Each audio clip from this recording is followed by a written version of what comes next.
2025 کے جیوپولیٹیکل منظرنامے میں دنیا ایک اہم موڑ پر کھڑی ہے، جہاں بظاہر الگ الگ نظر آنے والے واقعات ایک گہری عالمی طاقتوں کی دوبارہ صف بندی کی نشاندہی کر رہے ہیں۔ تین حالیہ اہم پیش رفتیں، پاکستان کے وزیر اعظم شہباز شریف اور army chief field marshal Syed Asim Munir کی امریکی صدر ڈونلڈ جے ٹرمپ سے ملاقات، پاکستان اور سعودی عرب کے درمیان تاریخی باہمی دفاعی معاہدہ اور اسرائیل کی یمن کے دارالحکومت صنعا پر فضائی حملے ایک نئی اتحادی بلاک کی تشکیل کی علامت کر رہے ہیں۔ یہ واقعات محض الگ تھلگ نہیں، بلکہ ایک بڑی داستان کے ابواب ہیں جو سرد جنگ کی طرز کی نئی عظیم طاقتوں کی رقابت کا مرکز مشرق وسطیٰ کو بنا رہے ہیں۔ یہ تجزیہ ان واقعات کی اسٹریٹجک بنیادوں، ان کے آپسی روابط اور ان کے دور رس اثرات کو واضح کرتا ہے، جو معاشی ضروریات، سیکیورٹی چیلنجز اور نظریاتی تقسیم کے نازک توازن کو نمایاں کر رہے ہیں۔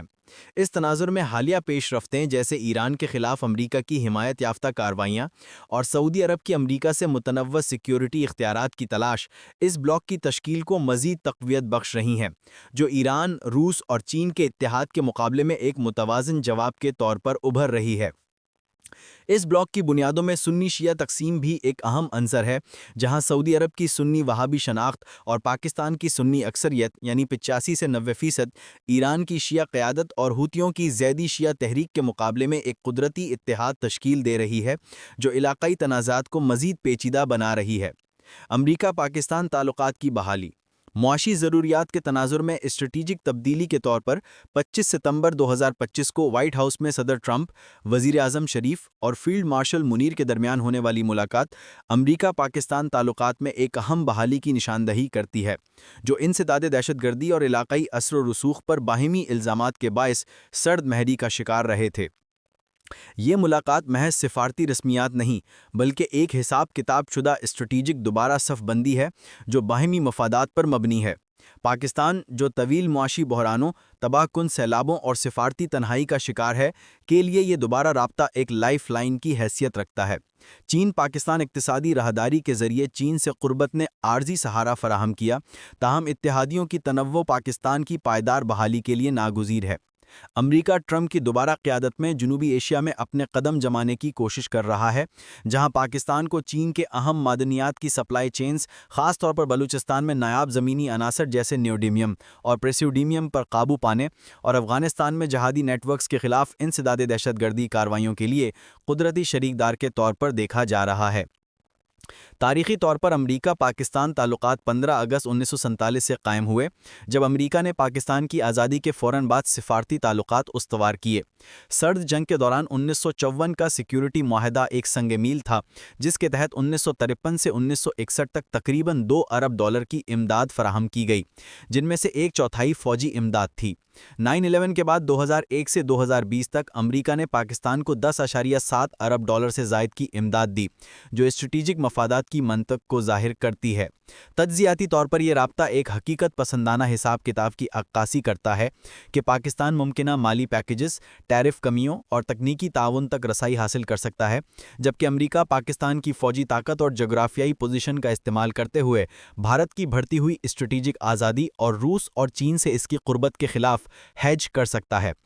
ملاقات کے نتائج میں بلوچستان لبریشن آرمی کو غیر ملکی دہشت گرد تنظیم قرار دینا اور مشترکہ انسداد دہشت گردی ڈائیلاگ کی بحالی شامل ہے، جو گہرے انضمام کی طرف اشارہ کرتے ہیں، ممکنہ طور پر بڑے امداد اور سرمایہ کاری معاہدوں کی شکل میں۔ تاہم یہ تبدیلی پاکستان میں داخلی تناؤ کو بڑھا سکتی ہے، جہاں وسائل کے نکاس کے منصوبے بلوچ سہدگانی تحریکوں کو ہوا دے سکتے ہیں، اور خارجی طور پر یہ بیجنگ سے تعلقات کو کشیدہ کر سکتی ہے، جو اسلام آباد کی نازک توازن کی حکمت عملی کو پیچیدہ کر رہی ہے۔ مثال کے طور پر ٹرمپ نے ملاقات سے قبل شریف اور منیر کو عظیم لوگ قرار دیا، جو اس گرم جوشی کی عکاسی کرتا ہے جو علاقائی استحکام کے لیے امریکہ کی نئی ترجیحات کو ظاہر کرتی ہے۔ مزید برآں، پاکستان اب بحر عرب پر ایک نئی بندرگاہ کی تعمیر کے لیے امریکی مدد طلب کر رہا ہے، جو بلوچستان کی جغرافیائی اہمیت کو مزید اجاگر کرتی ہے۔ اسی دوران 17 ستمبر 2025 کو پاکستان اور سعودی عرب کے درمیان اسٹریٹجک میوچول ڈیفنس ایگریمنٹ پر دستخط علاقائی سیکیورٹی کی متحرکات میں ایک تبدیلی لائے ہیں۔ یہ معاہدہ یہ طے کرتا ہے کہ ایک فریق پر جارحیت کو دونوں پر جارحیت تصور کیا جائے گا، جو بحرانوں میں باہمی مشاورت اور حمایت کا وعدہ کرتا ہے۔ یہ محض رسمی بیان نہیں بلکہ سعودی عرب کی دفاعی ساخت میں پاکستان کی فوجی قابلیتوں جو کہ جوہری روک تھام اور روایتی افواج شامل ہیں کو ضم کرتا ہے، خاص طور پر ریاض کی یمن تنازع میں طویل الجھن کے تناظر میں جہاں ایران کی حمایت یافتہ ہوتی فوجوں سے نمٹنا پڑ رہا ہے۔ تاریخی طور پر سعودی پاکستانی دفاعی تعاون 1982 کے پروٹوکول سے شروع ہوا جس نے دہائیوں تک فوجی تربیت اور تعاون کی بنیاد رکھی۔ سعودی ولیعہد محمد بن سلمان کی قیادت میں یہ معاہدہ سعودی ویژن 2030 کا حصہ ہے جو علاقائی استحکام کو معاشی ترقی کے لیے ضروری قرار دیتا ہے۔ سعودی عرب کی محرکات کمزوری پر مبنی ہیں۔ ہوتی میزائلوں اور ڈرون حملوں نے اس کی فضائی دفاع میں خلا کو بے نقاب کیا جو امریکہ کی سیکیورٹی ضمانتوں میں پائے جانے والے تضاد سے مزید پیچیدہ ہو گئے ہیں، جیسے 2019 میں سعودی تیل تنصیبات پر ایرانی حملوں پر واشنگٹن کا کمزور رد عمل۔ پاکستان کے لیے یہ معاہدہ سرمایہ کاری اور توانائی کے روابط کے ذریعے معاشی فوائد کا وعدہ کرتا ہے، تاہم یہ ایران یا ہوتیوں سے تنازعات میں الجھنے کے خطرات بھی لاتا ہے، ایسے مناظر جنہیں پاکستان نے تاریخی طور پر بھارت کے مقابلے میں اسٹریٹجک لچک برقرار رکھنے کے لیے گریز کیا۔ اہم طور پر اگرچہ پاکستان کی جوہری چھتری سعودی عرب پر پھیلنے کی افواہیں گردش کر رہی ہیں، تاہم سرکاری وضاحتوں میں معاہدے کی محدود حدود پر زور دیا گیا ہے جو فضائی دفاع کی تربیت اور منصوبہ بندی پر مرکوز ہے، نہ کہ مکمل توسیع روک تھام پر۔ یہ پیش رفت صرف شیعہ قیادت والے ایران کے مقابلے میں سنی اکثر کو مضبوط کرتی ہے بلکہ امریکہ کو ایک ڈپلومیٹک اشارہ بھی دیتی ہے جو علاقائی انتشار کے درمیان ریاض کی متنوع سیکیورٹی اختیارات کی تلاش کو اجاگر کرتی ہے۔ مثال کے طور پر اگست 2025 میں دونوں ملکوں کی مشترکہ فوجی مشقیں اس تعاون کی توسیع کی عکاسی کرتی ہیں جو 1982 کے تاریخی پروٹوکول پر مبنی ہے۔ مزید برآں سعودی عرب نے پاکستان میں ریکوٹیک مائن کاندری کے منصوبے میں دلچسپی ظاہر کی ہے جو تقریباً $1 ارب کی ابتدائی سرمایہ کاری کا اشارہ دیتا ہے، اور یہ پاکستان کی 10 سے 15% شیعہ اقلیت کے ساتھ ایران سے تعلقات کو متاثر کر سکتا ہے۔ اس داستان کا تیسرا ستون یمن کے خلاف اسرائیل کی شدت پسند فضائی مہم ہے جو صنعا پر حملوں کے ذریعے تیل اویو کی دھمکیوں کو کمزور کرنے اور اہم سمندری راہداریوں کو محفوظ کرنے کے عزم کو ظاہر کرتی ہے۔ 25 ستمبر 2025 کو اسرائیلی جنگی جہازوں نے صنعا میں ہوتی پوزیشنز کو نشانہ بنایا جو اگست اور ستمبر کی وسیع تشدد کا حصہ تھا جس میں متعدد ہوتی اہلکار اور میڈیا اہلکار ہلاک ہوئے۔ یہ طویل فاصلہ مشن جیسے 10 ستمبر کا حملہ جو 1480 میل کا فاصلہ طے کر کے 15 اہداف کو نشانہ بنایا گیا، اسرائیلی فضائیہ کی عملی رسائی کو ظاہر کرتا ہے جو فضائی ایندھن بھرنے اور معدد ہتھیاروں سے ممکن ہوا۔ اسرائیلی وزیر اعظم بنیامن نتن یاہو کی قیادت میں یہ حملے آپریشن موونگ پیکج کا حصہ ہیں جو ہوتیوں کے پروپیگنڈا ہیڈ کوارٹرز اور کیمپوں کو نشانہ بناتے ہیں۔ اسٹریٹجک طور پر یہ کاروائیاں اسرائیلی علاقے میں ہوتی ڈرون اور میزائل حملوں کا جواب نہیں بلکہ باب المندب آبنائی میں نیویگیشن کی آزادی برقرار رکھنے کے لیے ایرانی، چینی اور روسی عزائم کے مقابلے میں ایک پیشگیمی اعلان ہیں۔ ہوتی جو ایران کے اہم پراکسی ہیں اور عبد الملک حوثی کی قیادت میں کام کر رہے ہیں، سعودی عرب اور بالواسط اسرائیلی مفادات کے لیے وجودی خطرہ ہیں۔ یہ حملے ایک واضح میسیج دیتے ہیں کہ ان پانیوں میں اسٹیٹس کو کی کوئی چیلنج قاطع جواب کا سبب بنے گی۔